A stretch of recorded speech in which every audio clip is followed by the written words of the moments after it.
All right, let's dive into this whole bird strike thing. Specifically at Melbourne Airport, you sent over a ton of research reports from the airport, that bird strike committee data, even some historical stuff, and well, it's a lot.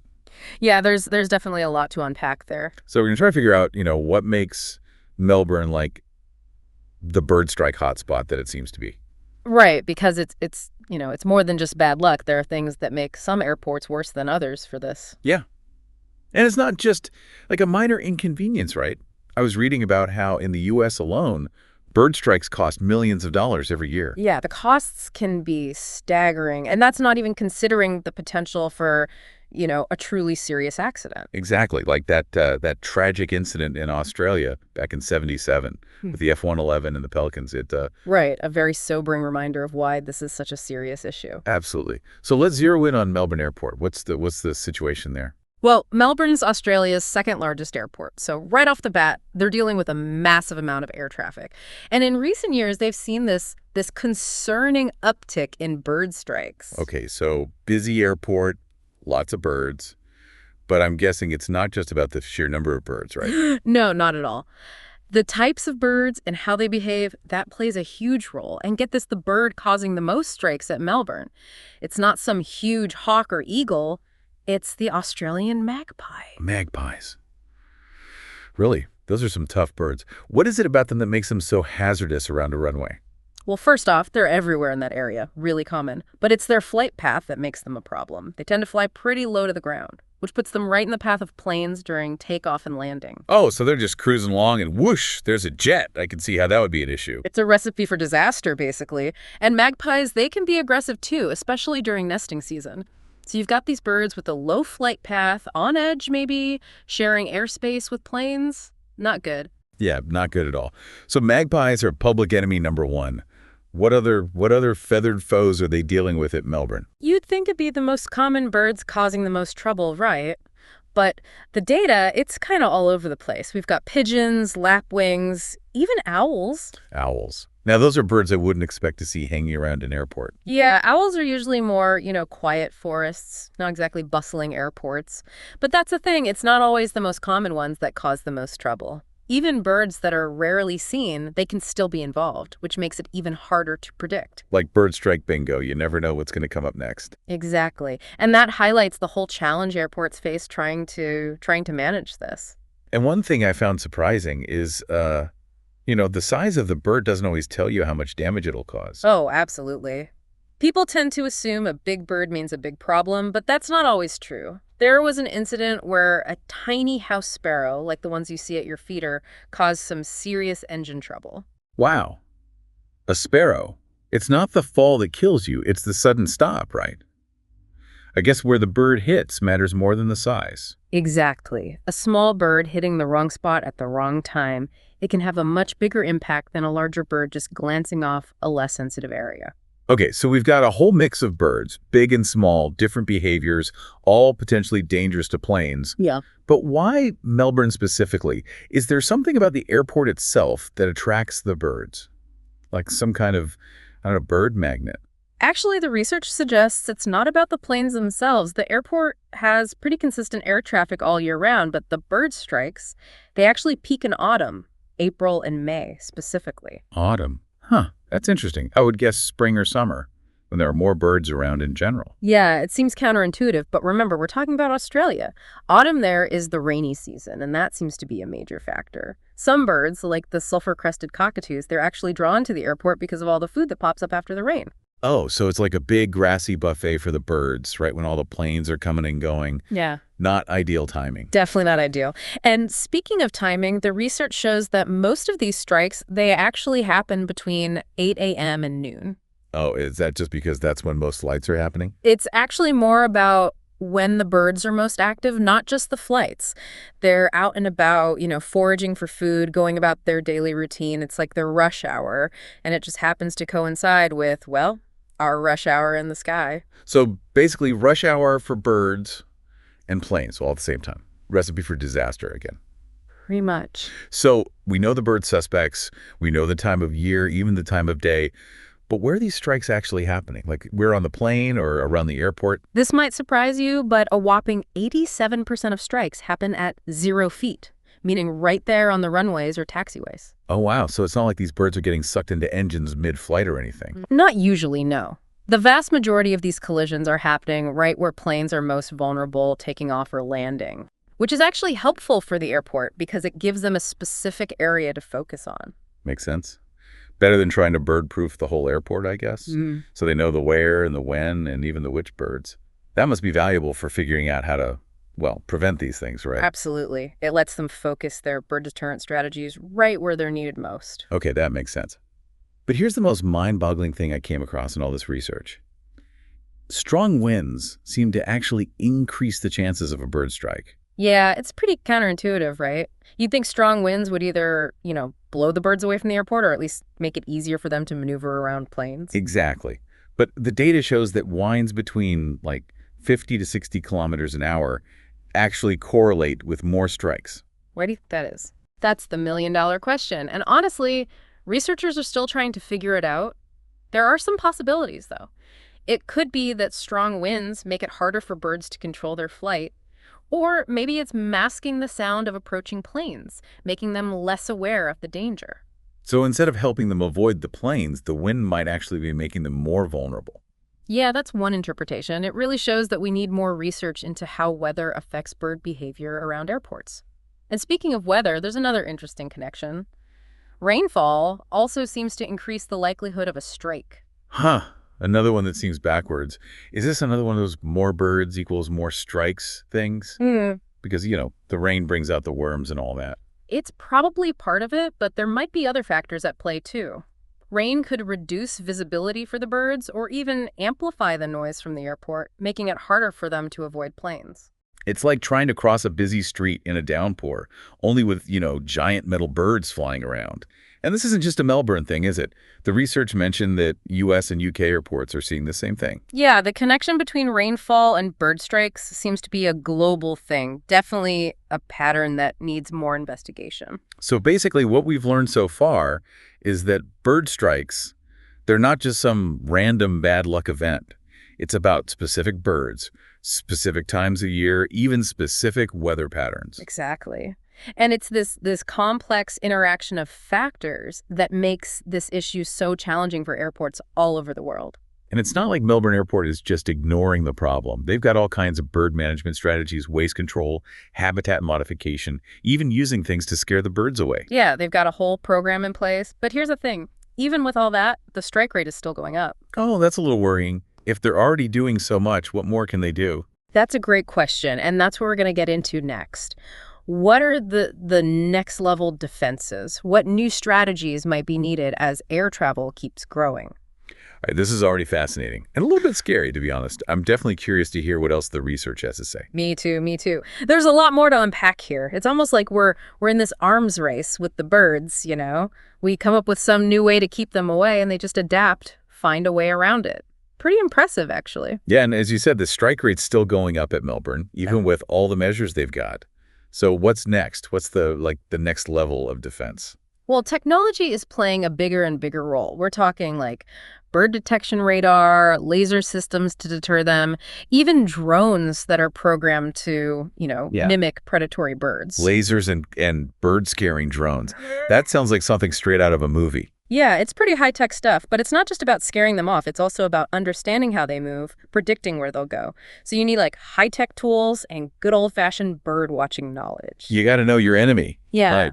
But I was reading that, even with all this tech, things like urbanization, habitat loss, that's playing a role too, isn't it? Absolutely. As cities grow, natural habitats shrink, so birds have to adapt, find new places to live, to eat, to breed. And sometimes those places end up being near airports. We're kind of inviting them in a way. So it's not just about protecting planes, it's about protecting the birds too, figuring out how to coexist, I guess. Exactly. And that's why more and more people are saying we need to look at the bigger picture. Some experts are even talking about creating bird-friendly environments around airports. Things like planting native vegetation, restoring wetlands. So instead of just scaring them away, we try to make the airport less appealing to them in the first place. Yeah, that's the idea. It's a long-term solution, but it could have a big impact. And it's part of this bigger conversation about, sustainability, our responsibility to live alongside wildlife. Okay, I'm seeing how all this connects now. It's not just an aviation problem, it's an ecological one too. But let's go back to the tech solutions for a minute. Those lasers, those drones, do they actually work? There's some promising research, but it's still early days. For example, there was one study that found lasers were pretty good at keeping gulls away from landfills. Landfills, huh? So if it works for keeping gulls out of the trash, maybe it can keep them away from airports too. Potentially, yeah. But like with anything, there's no guarantee. Different birds respond to different things. What works for a gull might not work for a magpie, for instance. Right, those magpies, they're a tough crowd. Definitely. So you have to tailor the approach to the specific birds and the specific conditions at each airport. There's no, one magic solution that'll work everywhere. So a lot of trial and error and a lot of research. Exactly. But that's how science works, right? We keep learning, keep adapting, keep trying to find better solutions. And one of the most useful things in all this has been data analysis. Melbourne Airport, they've been tracking bird strikes really carefully for years, and that information is proving incredibly valuable. So they're not just reacting to strikes after they happen. They're using that data to, learn from it, try to anticipate future problems. Exactly. They can see patterns, track trends, and use all that to come up with better strategies. It's like having a bird's eye view of the whole situation. I see what you did there. But this data-driven approach, it's not just Melbourne, right? Other airports are doing this too. Oh, yeah. Researchers all over the world are sharing information, working together to get a better understanding of bird strikes. It's a global effort. Like a global bird strike task force. That's one way to put it. And it's leading to some really cool discoveries, like they're starting to map out bird migration routes, see how those line up with airport locations. They're actually mapping bird migration. How do they even do that? There are all sorts of ways: radar tracking, satellite telemetry, even citizen science projects where bird watchers report sightings. It's pretty amazing. So it's like combining high tech with people who just, love birds. That's awesome. It is. And that data, it lets us see where birds and planes might run into each other so we can come up with ways to avoid those conflicts. So it's like a preemptive strike against bird strikes. Yeah, exactly. Being proactive, not just reactive.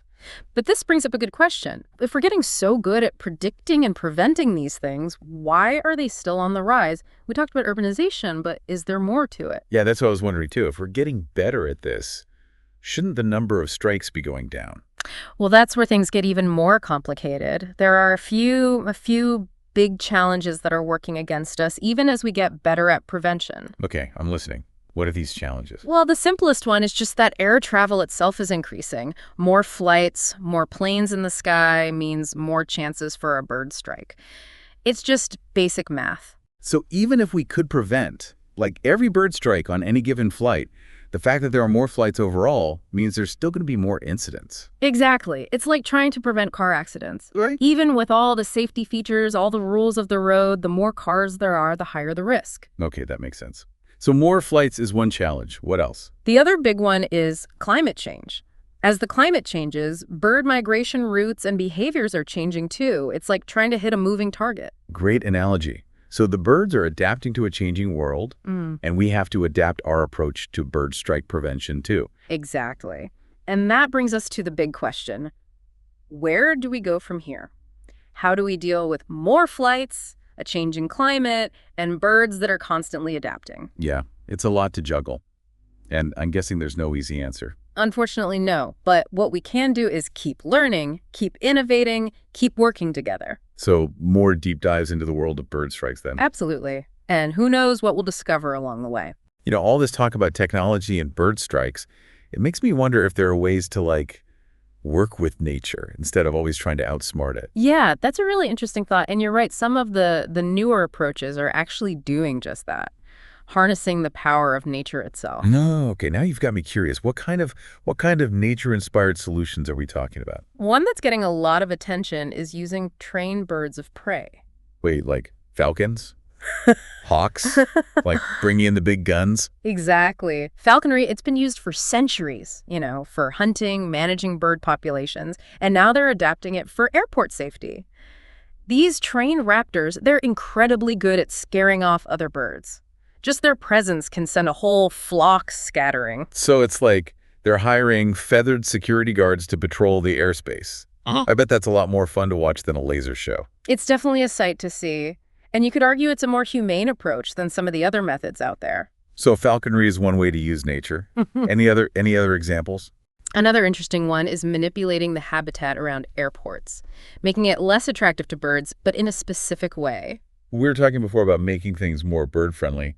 This sounds like the opposite. It is kind of. It's about strategic landscaping. The idea is to make the area less appealing to the kinds of birds that are dangerous for planes. For example, planting tall grasses that attract small mammals. And those small mammals would attract, like, hawks and owls. So it's like setting up a natural food chain that encourages the raptors to be there, and they scare off the other birds. Exactly. Working with nature, not against it. Using its own systems to our advantage. That's pretty clever, like we're learning from nature's playbook. It's a great example of what they call biomimicry, using nature as inspiration to solve human problems. This whole deep dive has been, well, a deep dive for sure. Started with bird strikes, and now we're talking about ecology, technology, even, like, ancient hunting practices. It's all connected, isn't it? To really understand bird strikes and to prevent them, we have to think about the whole ecosystem, how birds behave, how humans are impacting things, the role of technology, all of it. Like a giant puzzle, and we got to find the right pieces to make it all work. But looking ahead, what do you think the future holds for preventing bird strikes? Any predictions? Well, I don't have a crystal ball or anything, but I think we'll see even more innovation, both with technology and with these ecological approaches. Better radar, smarter drones, and habitat management that's even more well-planned. It's not about finding one perfect solution. It's about having a whole set of tools and constantly improving them. And as we learn more about birds and gather more data, we can keep refining those tools, making things safer. But technology is only part of it, right?